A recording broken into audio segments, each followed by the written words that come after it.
Hello everyone, this is Dr. Webb, and in this calculus video we are going to be talking about higher order derivatives and what these can tell us about the shape of functions, the shape of the graphs of functions.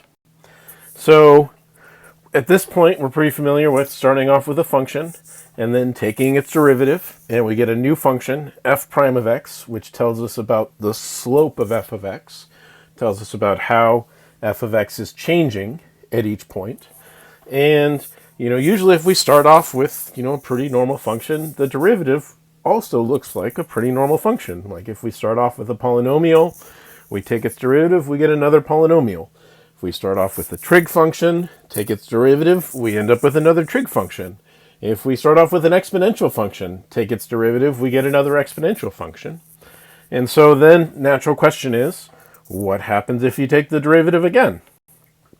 So if you take the derivative again, you're getting the derivative of the derivative, and we're going to call that the second derivative. So f double prime of x is the second derivative. And there's a bunch of other notation that's used. So if we're talking about the function itself, we'll usually talk about f double prime of x. This other notation is usually used for saying take the second derivative or take two derivatives of a function. And so sort of the idea of this is that d dx, d over dx, this is often called the derivative operator. And so it's a function, it's saying take the derivative of this thing, f of x. And so if we want to do it twice, you would say squared means do it twice, and then sort of applying that turns into d squared over dx squared. That's saying do the derivative operator twice on this guy, f of x. Okay, so let's think about sort of famous common example that involves thinking how to think about second derivatives. So let's let s of t represent the distance traveled at time t for something like a car or train, spaceship, something like that. Then if we take the derivative of distance traveled, that's going to give us the velocity. And so the velocity is the rate of change in the distance traveled per change in time. This is something we're pretty familiar with. And then if we take the derivative of this again, so the second derivative of distance traveled is going to be the derivative of velocity. And so this is going to be telling us about the rate of change of the velocity, the rate and change in speed per the change in time. And that's more commonly known as the acceleration. So if s of t is our distance function, then the first derivative is velocity, and the second derivative is telling us about the acceleration. This should be a of t, not a of x. Okay, so the second derivative is telling us about the rate of change of the derivative. And so since the derivative is telling us about the rate and change of the function, that means the derivative is the rate of change of the rate of change. So it's telling us about how the rate of change is changing itself. So that's a bit of a mouthful. So let's try and parse this through and think about it a little bit more precisely. Okay, so first let's focus on the first derivative and think about what its value tells us.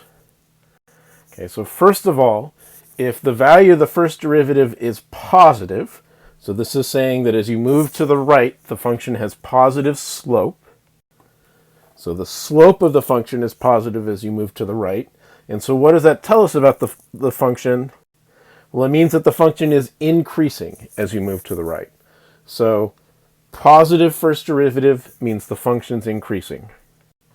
On the other hand, if the first derivative is negative, that means that the slope of the function is negative. And so the slope of the function is pointing down.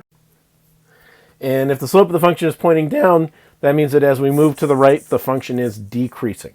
So negative first derivative, that means something is decreasing.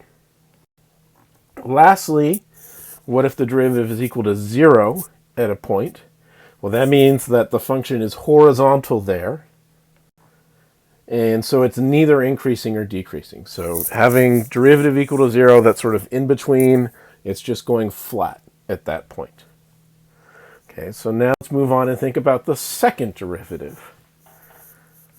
So if the second derivative is positive, this means that whatever the value of the derivative is, the value of the derivative is increasing. So the slope of the function is increasing, so the slopes are getting bigger, and so the function is curving upwards. So if the slope is going higher, that means that the function is curving upwards. On the other hand, if the slope of if the second derivative is negative, that means that the first derivative is decreasing.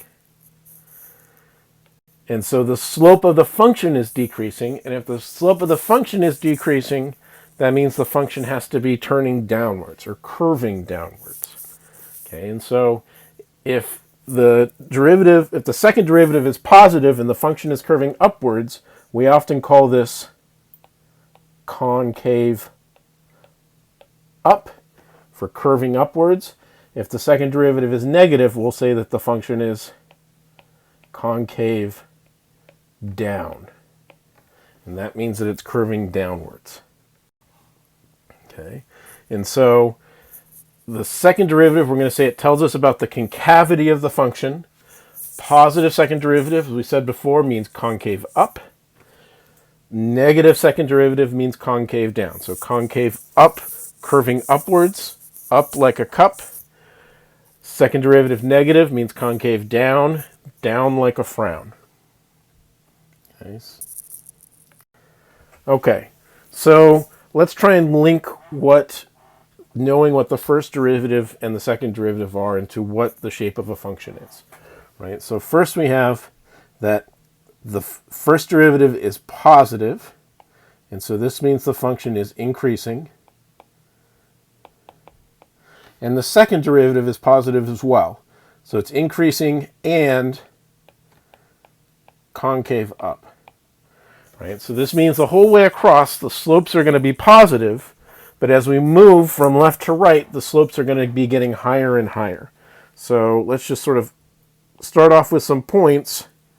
Let's put a point here, and we know the slope, we want the slope to be positive here, and maybe we'll put another point here, and since we move farther to the right, the slope is not only still positive, but it's more positive than before.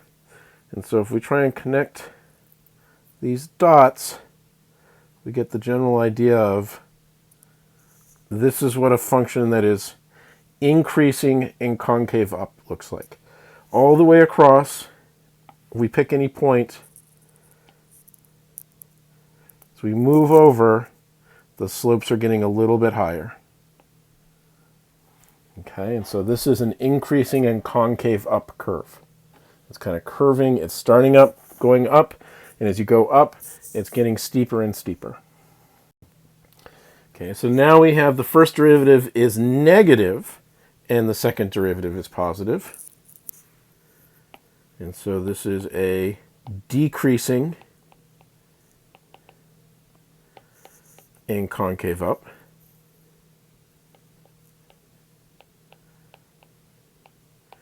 Okay, so if it's decreasing but concave up, that means that at the beginning, the slope must be pretty negative.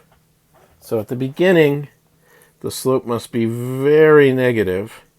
But then as time goes on, that slope flattens out.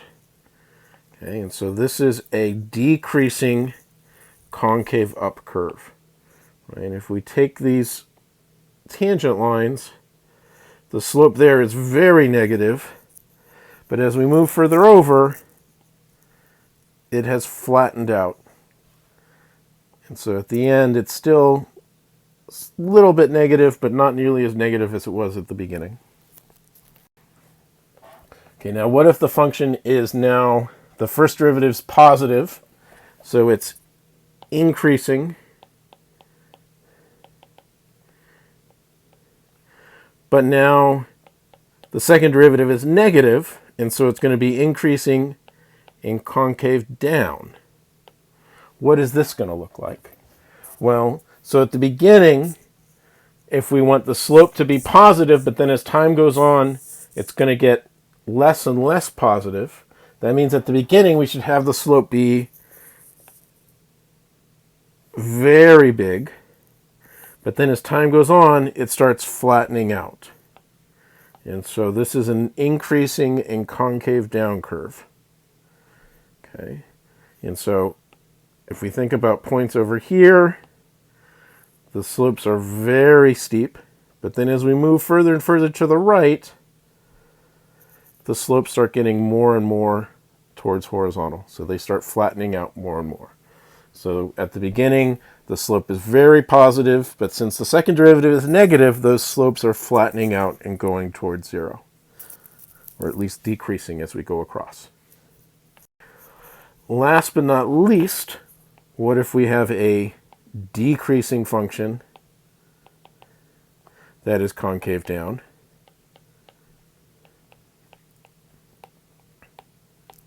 So this means that it starts off decreasing, and as time goes on, it gets more and more decreasing. So if it starts off fairly negative, and then as time goes on, it goes on more and more negative. So this is a decreasing concave down curve. And so if we start at the beginning, it's negative, but not very negative. But then as we go further along, it's getting steeper and steeper in the negative direction. So this is a decreasing in concave down curve. And so I think it's really helpful to think about these four curves together when you're thinking about what a function is. And so it's very helpful to go and actually remember these concepts, that if you want something that is increasing in concave up, that looks like this. Increasing in concave down looks like that. Decreasing in concave up. So decreasing in concave up, that means it's very negative and flattens out. And then last but not least, decreasing in concave down, what we just have. And so then once you know these four basic curve shapes, then just by knowing what the sign of the first derivative is and the sign of the second derivative is at the same time, you actually can piece together what the curve basically looks like over its whole thing, just by looking at where the first derivative is positive and negative and where the second derivative is positive and negative. Okay, what about taking more derivatives? Of course, this is a perfectly reasonable thing to do. So if you take the derivative of the second derivative, you get f triple prime, which is the third derivative, and you can keep going from there. The derivative of the third derivative is the fourth derivative. We stop using primes usually around that point, and instead just do put what number derivative it is in parentheses up above it. And so then the derivative of the fourth derivative is the fifth derivative, and this just keeps on going forever. And a lot of functions, in fact, sort of most pretty much everyday functions you can think of, actually you can take the derivative as much as you want. Now sometimes with polynomials, what eventually is going to happen is all your derivatives start turning into zeros and stay at zero the whole way. That's perfectly fine. So the question is, do these higher derivatives tell us more about the shape of the function? And the honest answer is really not that much. Really, we get the most information from the first and second derivative. And so that's usually where we're going to be focusing in on the information. If you know a function, its first derivative and its second derivative, that tells you an awful lot about what the function looks like. That is all for this video, and I will see you again soon.